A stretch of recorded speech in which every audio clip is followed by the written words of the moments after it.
Olá, eu sou a Thaís Oyama e a partir de hoje vou estar com vocês toda semana aqui no canal UOL. Peço para quem não se inscreveu ainda que clique aqui nesse botãozinho para receber as nossas atualizações. O assunto de hoje é o vice-presidente Hamilton Mourão, que reapareceu depois de um longo e obsequioso silêncio. Ontem ele deu uma entrevista para a Folha de São Paulo, que é o jornal que o presidente Bolsonaro tem como inimigo, e disse que falta coordenação ao governo no combate à pandemia do coronavírus.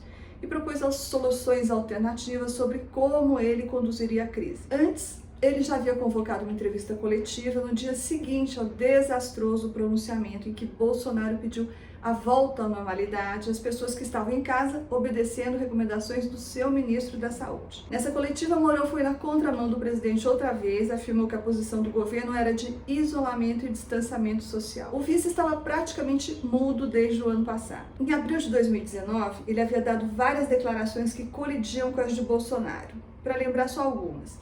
O presidente dizia que o nazismo era um movimento de esquerda. Mourão ia lá e dizia que de esquerda é o comunismo. Bolsonaro falava contra a descriminalização do aborto. Mourão ia lá e defendia que era uma opção da mulher o aborto. Bolsonaro falava em transferir a embaixada brasileira em Israel para Jerusalém e o vice garantia que a mudança não iria ocorrer. Com isso, o general conquistou os olhares simpáticos dos contestadores de Bolsonaro, mas também a ira do filho 02. Carlos Bolsonaro abriu fogo nas redes sociais contra o vice.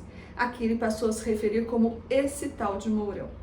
A briga só acabou quando Jair Bolsonaro, por meio do hoje sumido porta-voz da presidência da República, o general Otávio Rego Barros, determinou que o filho e vice colocassem um ponto final na pendenga.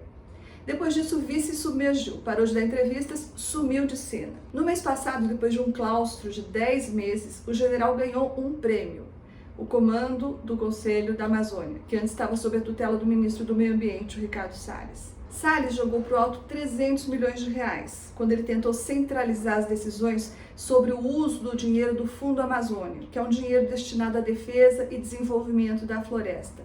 Ele tentou instituir algumas regras em agosto de 2019 e elas foram rejeitadas pelos principais mantenedores do fundo, que são os governos da Alemanha e da Noruega. Desde então, esses governos suspenderam os repasses que serviam para desde bancar pesquisas até abastecer carros encarregados de fiscalizar a derrubada das árvores na região. Como resposta à suspensão desses repasses, o ministro Salles esticou a corda e as relações do ministério dele com os governos europeus se esgarçaram. As declarações incendiárias do presidente Bolsonaro sobre as queimadas na Amazônia também não ajudaram a melhorar o clima com os europeus, nem a fazer o dinheiro do fundo voltar para o país. A solução foi convocar o vice Mourão. Ele tem o peso do cargo, ele tem boas relações com os governos europeus e ele tem também o conhecimento da região da Amazônia. Ele, como general, ele já comandou a concorrida 2ª Brigada da Infantaria da Selva em São Gabriel da Cachoeira, que é um posto muito prestigiado e procurado. Então, dessa forma, com esse perfil, ele teria mais chances de refazer as pontes que o desgastado ministro Salles rompeu, ou ficou à beira de romper. Mourão agarrou a oportunidade com unhas e dentes. Ele nunca quis ser um vice decorativo e sempre se ressentiu de estar sendo subutilizado no governo. Agora, o Conselho da Amazônia surge como uma bela oportunidade para o vice voltar à cena e fazer política como fez na semana passada. No momento em que tanto o coronavírus quanto o presidente Bolsonaro parecem fora de controle, o vice quer mostrar que está vivo e operante. Vai que precisam dele. Qual?